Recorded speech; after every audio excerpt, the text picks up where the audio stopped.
Então, a cabeça extremamente acelerada, aceleração mental, ansiedade também, excesso de preocupação, né, com o futuro, com as coisas que vão acontecer. Pode ser alguma coisa pontual, pode ser alguma coisa mais recorrente, tá?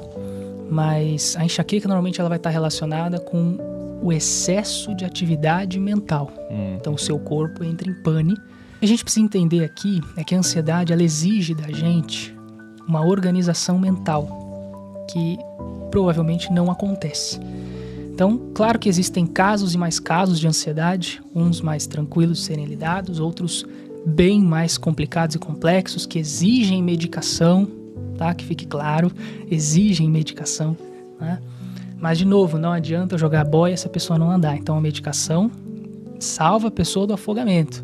Ela ainda precisa nadar, ela ainda precisa sair do rio, do mar, enfim, né? Então, como é que ela sai completamente, definitivamente da ansiedade? O que são, né, os recados do corpo? É você entender o que o seu corpo quer dizer quando ele dói. Que a gente precisa entender assim, se não doesse, você ia morrer e não ia nem saber o que aconteceu. Você não ia nem ter a oportunidade de fazer alguma coisa a respeito. Então a dor, a doença, o que quer que seja, ela mostra a possibilidade, né, ou a necessidade, na verdade, de que algo precisa ser feito.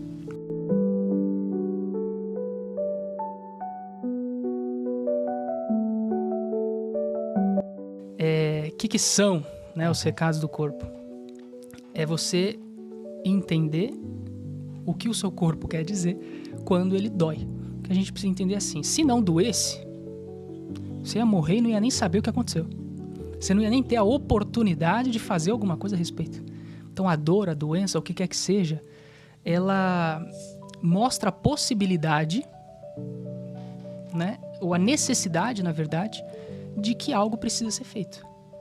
Né? E aí a gente começa a falar aqui que corpo é espelho da consciência, de máquina, que é o corpo, e operador, que é a consciência, que foi o que a gente falou no primeiro episódio. Que né? foi sensacional, né? Foi muito bom também. Assistam. Então, não vou ficar repetindo muito mais coisa, a gente pode entrar em mais detalhes, eu acho, né? E aí eu tô aberto, se vocês quiserem falar sobre algum aí que Qual a galera... que é a que mais chega pra você? Fibromialgia, disparado. Sério mesmo? Fibromialgia. Nossa, muito. Achei que ia chegar uma coisa. É coisa onde chega mais para forte. atendimento, é onde chega de pergunta. Nossa, muito. Já vamos falar, né? A fibromialgia. A fibromialgia, qual que é o recado que ela traz para nós, né? A fibromialgia, ela tá relacionada com uma estagnação prolongada. Então, é alguma decisão grande, importante, que não foi feita, que não foi tomada, tá? Então, o que eu quero dizer com decisão grande? Vamos lá, fim de um casamento, sair de um emprego, mudar de cidade, mudar de país, superar um luto, superar um término, enfim, coisas relevantes para a sua vida, tá? Grandes decisões. A fibromialgia está relacionada com grandes decisões que não foram tomadas, não foram feitas. Por que dói? O que é a dor do ponto de vista metafísico? Energia acumulada, densificada. Então tá preso ali. A fibromialgia é dor crônica, ou seja, dói a todo momento. Né? Ou seja, tem muita coisa acumulada ali. Então, eu tive casos, inclusive, de fazer a mesa radiônica, uma mesa, e a pessoa se curar completamente. De tanta liberação energética que é feito ali. Com uma só? Uma só. Então, assim, e mais de um caso. Né? Isso é muito interessante para vocês entenderem o nível energético que engloba a fibromialgia. Tá? Precisar de remédio, toma remédio. Não sou contra isso, pelo amor de Deus, mas não adianta nada dar a boia e não nadar. Tá? Precisa nadar para sair disso. A gente quer resolver as coisas. Tá? Se a torneira tá pingando, eu preciso secar o chão e fechar a torneira. Não é? O remédio seca o chão. Se continuar pingando, vai molhar de novo. Então resolve, fecha a torneira, resolve de vez a causa desse negócio. Entende? E é isso que os recados do corpo trazem. Porque enquanto a gente não trabalhar o que está sendo pedido pelo corpo, vai continuar pingando. Em algum momento volta. Por isso que muitos cânceres, por exemplo, são tratados, de repente, depois de alguns anos volta. Por quê? Porque a raiz do problema não foi tratada. A raiz emocional, a tristeza, a mágoa por trás ali não foi tratada. O que é o câncer, então? Entende? Já que você falou do câncer, Vamos sei lá. que puxou. qual que é o recado? Sem querer, acabei Qual que é o recado que tá vindo aí? Deixa eu só finalizar sobre a fibromialgia, Claro. senão a gente perde aqui. Mas, na verdade, acho que eu finalizei, né? Ela tá relacionado com essa estagnação, tá? Grande. E é o que eu tava explicando. Por que dói, né? A dor é energia acumulada. E, normalmente, quando eu não tomo as decisões, eu paro no tempo. Só que qual que é o problema? O tempo não me espera. Então, a gente vai caminhando junto. Se eu não tomo uma decisão grande, eu fico e o tempo continua. Certo? O que era pra chegar pra mim aqui, não chega. Por quê? Porque eu não tô aqui. Tô aqui. Então, um monte de coisa começa a acumular. E é muito comum na fibromialgia a vida começar a travar também em algumas áreas, tá? Área financeira, área profissional, área de relacionamentos, as coisas começam a pegar. Porque você não tá onde você já deveria estar. Há um bom tempo, normalmente, e curiosamente as pessoas sabem o que é. Normalmente eu falo assim, ó, tem uma grande decisão que você não tomou. E a pessoa fala, realmente. Então as pessoas normalmente sabem o que é, do que se trata, tá? Genial, mas só uma dúvida. Você falou especificamente da fibromialgia, mas, por exemplo, deve ter muita gente que chega perguntando pra você, tem gente no chat perguntando, pô, se eu tiver com uma dor na unha do dedo direito, se eu tiver com uma dor, né? Chega, né? Pessoas Chega com bastante. perguntas muito específicas. Chega. Daí vale a dor, né? Vale para todos os casos uma explicação semelhante, ou pode ser que, dependendo do local do corpo, tenha uma outra explicação? Não, dependendo do local do corpo tem uma outra explicação, tá? É que dor no corpo em si, normalmente, sempre vai estar atrelado à energia acumulada. Ou à agressividade reprimida também, né? Porque quando a agressividade sai, eu machuco o outro. Quando a agressividade fica, eu me machuco. Então também pode ter a ver com isso, a coisa que você guarda para dentro de si. Mas dependendo da região, dependendo do sintoma, vai mudar bastante, tá? Mas eu só dei o exemplo separado aqui da fibromialgia mesmo. Queria perguntar para você se você tem... várias pessoas perguntaram, né, no seu outro episódio, de outras dificuldades, outras doenças, né? E uma que muito falaram foi o Alzheimer, né? Então eu não sei se existe uma explicação, porque é algo muito relevante, né? Sim. É um assunto polêmico também, delicado. Isso. Né? Mas a gente já fez os avisos necessários aqui. Exato, exatamente. Só tem Todo mundo que tá aqui, as 350 pessoas assistindo a gente, tá todo mundo adorando, todo mundo mandando pergunta, então com certeza não tem ninguém criticando. E se tiver, né? Já tô acostumado, Exato. tô acostumado. Mas o Alzheimer, ele é uma coisa bem delicada, como eu falei. Ele envolve muitas possibilidades, tá? Eu vou falar de algumas aqui. Primeira delas, provação para os cuidadores. Porque a pessoa que tem o Alzheimer, ele exige muito dos outros, né, de quem está ao redor. Então, às vezes, o que acontece? Quem precisa de cuidado, quem tem que cuidar, já foi cuidado em algum momento, né? Então, só está trocando, tá? Então, isso acontece também. Outra possibilidade, provação para a pessoa que está com Alzheimer, né, que a gente já comentou sobre isso. Então, ela precisa passar por aquilo por algum momento. Eu já vi um caso muito legal de falar, que é assim, tem pessoas que são extremamente apegadas a muitas coisas materiais na vida. A chance delas desenvolverem um Alzheimer é maior. Por quê? Porque no pós-vida fica mais fácil delas seguirem em frente. Se elas não se desapegarem aqui forçadamente mesmo, provavelmente elas vão ficar aqui por um bom tempo. Então o Alzheimer vem, ele dá esse lapso, né, da memória, ajuda nesse processo de desapego da matéria e facilita esse pós-vida, tá? Uma outra possibilidade. Vamos falar agora da somatização, né? A somatização, ela pode estar relacionada muito com ego, vaidade, ou até mesmo com vontade de querer esquecer mesmo. Quantas pessoas, principalmente as mais velhas, já passaram por tantas coisas, por guerras, né? Por, enfim, traumas muito fortes que elas querem esquecer. E aí a gente precisa entrar naquele detalhe que eu sempre falo, o corpo é espelho da consciência. Se a consciência quer esquecer, o corpo responde. Ele vai esquecer. Por que ele está esquecendo? Porque a consciência está mandando. Ela está falando que é para esquecer. Só que o corpo não entende que é só aquilo, né? Então acaba gerando esse processo de somatização. O querer esquecer alguma coisa do passado, o querer esquecer alguma dor que já viveu, algum trauma que já passou, alguma tristeza muito funda, muito profunda, né, que já vivenciou. Às vezes o Alzheimer ele vai somatizar dessa maneira também. Mas ego, vaidade também, que entra mais naquele detalhe do apego que eu falei.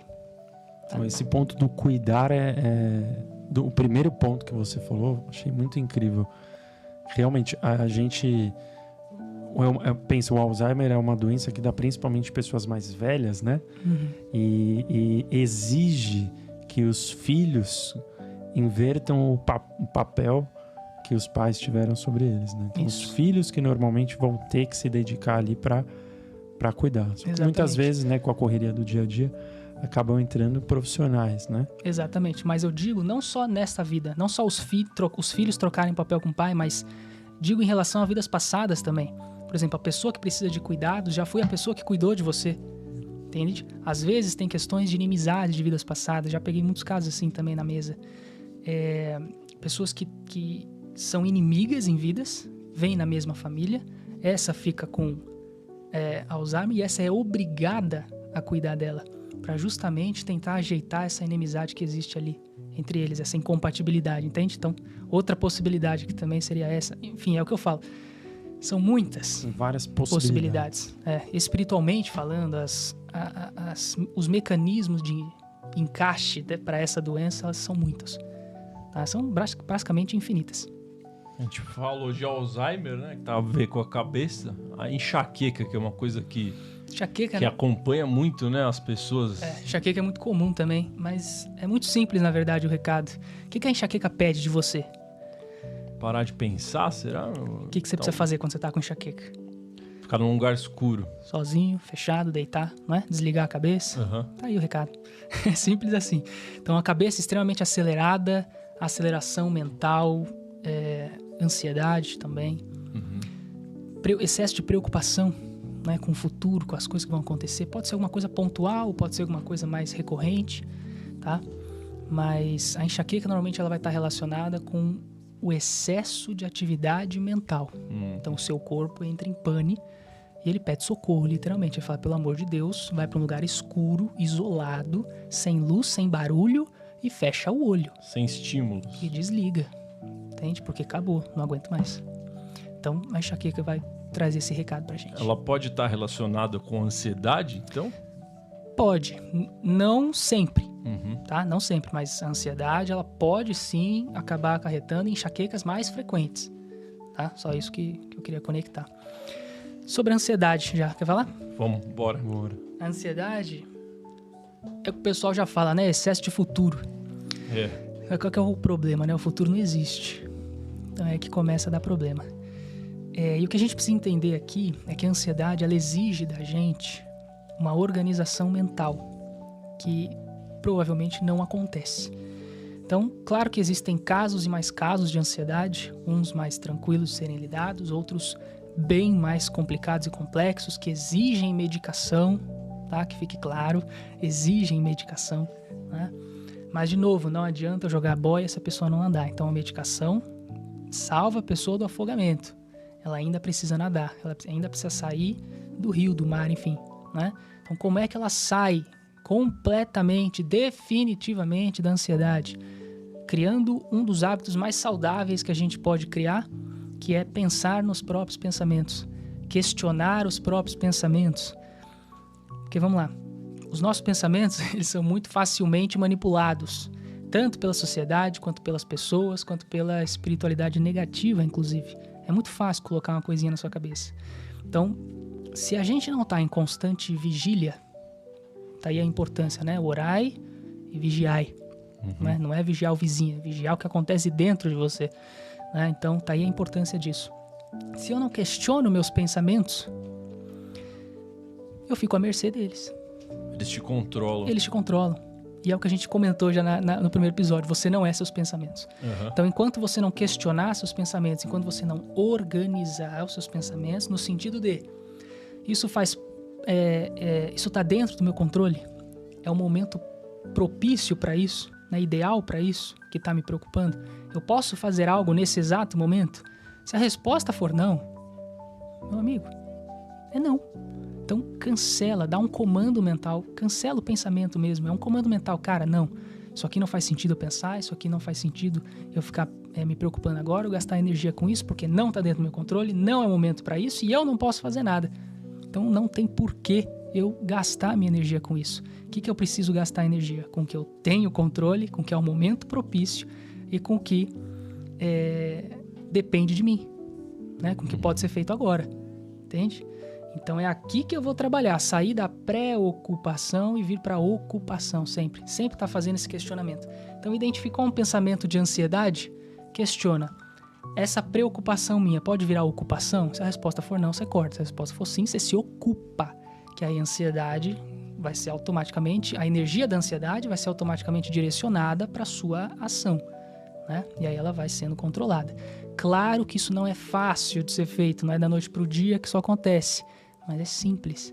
Fácil e simples são coisas diferentes, né? Então, é simples de ser feito. É a organização mental que precisa começar a acontecer. Tá? Genial. E o contrário da ansiedade, né? A depressão. Certo? A gente falou bastante disso lá no nosso primeiro episódio. Para quem tá aí em casa, assista, que esse episódio foi muito especial, né? Foi assim bom. como tá sendo esse também. E tem uma perguntinha aqui da Gislaine Silva falando sobre isso, que ela pede para você falar sobre a depressão, como ajudar alguém que amamos a se curar. E a que gente é uma outra visão. Uma coisa importante, né, da gente estar falando disso é o seguinte, é o que eu já falei, você não cura ninguém, eu não curo ninguém, e a gente precisa aceitar isso. A cura vem de dentro. Então, não lembro quem falou essa frase, mas ela é muito importante, bonita e explica muita coisa. Faz parte da cura o desejo de ser curado. Ponto. Se não tiver vontade da pessoa, se não tiver abertura da pessoa para que isso aconteça, cara, você pode fazer o que for. Não vai adiantar. Não vai acontecer. A pessoa precisa dar abertura, tá? Então, suponhamos que ela deu. Você faz o que você pode. Porque, de novo, se a pessoa está passando por um problema, ela está passando por isso por algum motivo. E isso também é difícil da gente entender, que a gente precisa respeitar o problema alheio. Respeitar o problema dos outros. Às vezes a gente quer resolver tudo por todo mundo, né? A síndrome do herói, de querer salvar todo mundo. E aí você acaba puxando mais peso pra você do que você aguenta, ou mais peso do que deveria, do que te pertence. Percebe? Então, respeitar a dificuldade do outro é muito importante também. E tem uma grande diferença entre a gente fazer tudo pela pessoa, da gente fazer o que a gente pode, fazer o possível. Percebe? E quando eu tô buscando constantemente fazer tudo pela pessoa, eu tô esquecendo de mim. E aí eu vou começar a gerar problema pra mim e ainda não vou conseguir resolver o problema da pessoa que eu quero ajudar. Então olha que coisa interessante. A melhor coisa que a gente pode fazer pelos outros é estar bem. É meio contraditório, não é? Parece egoísta, mas não é. Eu ia até perguntar isso. Sobre o egoísmo. Parece egoísta isso, mas não é. Mas ele tem um lado que é positivo? O egoísmo? Porque quando você tá o oposto do egoísmo, você só pensa no outro e no outro e no outro. O altruísmo excessivo, né? Qual que é o problema do altruísmo excessivo? As pessoas, eu falo muito disso nos meus atendimentos, inclusive. Isso aparece muito lá. Linha de altruísmo excessivo, que tem muito a ver com sentimentos de culpa, de inferioridade, submissão, normalmente. Por isso que eu sirvo o outro, né? Que eu quero agradar, que eu me sinto em dívida. Enfim... Mas o problema do altruísmo excessivo é que ele entra em comparação, em confusão com a doação. O altruísmo e a doação, né? Certo. Doação é quando eu arranco de mim e dou pra você. Altruísmo é quando eu transbordo. Percebe? Tem de sobra, eu transbordo. Isso é altruísmo. Qual que é o problema? As pessoas começam a confundir as coisas. Não tem nada de errado em ser altruísta, não tem nada de errado em doar, pelo amor de Deus, tá? Mas o excesso de qualquer um dos dois vai gerar problema para você. O excesso de doação vai gerar escassez na sua vida. O que você tá falando pro universo? Eu não quero dar pro outro, certo? Então o excesso da doação vai gerar isso, ok? O excesso do altruísmo excessivo vai gerar essa dependência, né, querendo ou não, da busca, da validação das outras pessoas, tá? E faz você esquecer de você, né? Você começa a viver pelo outro. O altruísmo excessivo eu só faço pelos outros. Eu quero salvar todo mundo e resolver o problema de todo mundo e o meu fica para depois. Então é o melhor para os outros e o pior para mim. Quando, na verdade, é o melhor para todo mundo, né? Então é só a gente não confundir isso. Mas o egoísmo que você estava falando, eu imagino que em doses muito mínimas, ele é positivo, sim. Que é justamente nessas questões de respeitar o problema alheio. Que nem o que eu te falei, tem muita diferença entre querer fazer tudo pela pessoa e fazer o possível por ela. A gente não pode tirar o mérito da pessoa de sair daquilo, às vezes, né? Se você consegue, se o seu possível for resolver o tudo da pessoa, maravilha. Às vezes não. E tá tudo bem, né? E aí a gente entra na pergunta que fizeram, que faz parte da cura o desejo de ser curado. Eu não consigo desejar pela outra pessoa, percebe? A pessoa tem que desejar, não consigo fazer isso por ela. Então, se isso não for acontecer, não vou falar que é impossível, que a gente já falou que não é, mas é bem mais difícil da cura se estabelecer ali. Tanto física quanto a cura como um todo aí, como a gente falou. Sensacional. Sensacional. Muita gente pergunta também de doenças renais, né? A gente estava falando de câncer. Também tem o câncer no rim, né? Mas especificamente de pedra no rim. Será que existe alguma... nada foi combinado, viu, galera? Que é bem improvisado mesmo. Totalmente improvisado, Tá. porque foi até uma pergunta recorrente aqui no chat que eu estou acompanhando. E também nos comentários lá no nosso episódio anterior. E como a minha mãe faleceu, né, com uma origem de câncer no rim, é uma dúvida que me surgiu, entendeu? Pertinente, né? Pertinente. Então, Maravilha. que o rim, né? Que o rim De conta novo, o que pra eu gente. falo é uma das possibilidades, né? Mas, de novo, pode ser o fato, a maneira como a sua mãe tinha que expurgar alguma coisa, tinha que soltar alguma coisa, pode ser isso, né? Mas os rins são órgãos duplos, né? A gente tem 2, assim como 2 pulmões. Todo órgão duplo, ele está relacionado com um campo de relacionamento, de parceria como um todo. Não só afetivo amoroso, mas profissional, familiar, enfim, âmbito de parceria mesmo, de relacionamentos, tá? Então, pedra no rim é literalmente aquela metáfora da pedra no sapato, da pedra no caminho. Ou seja, tem algum obstáculo pendente em algum âmbito de parceria seu. Pode ser em casamento, pode ser em parceria profissional, em parceria mãe e filho, enfim, tem alguma pendência em algum relacionamento, tá? Pedra no rim normalmente está relacionada com isso.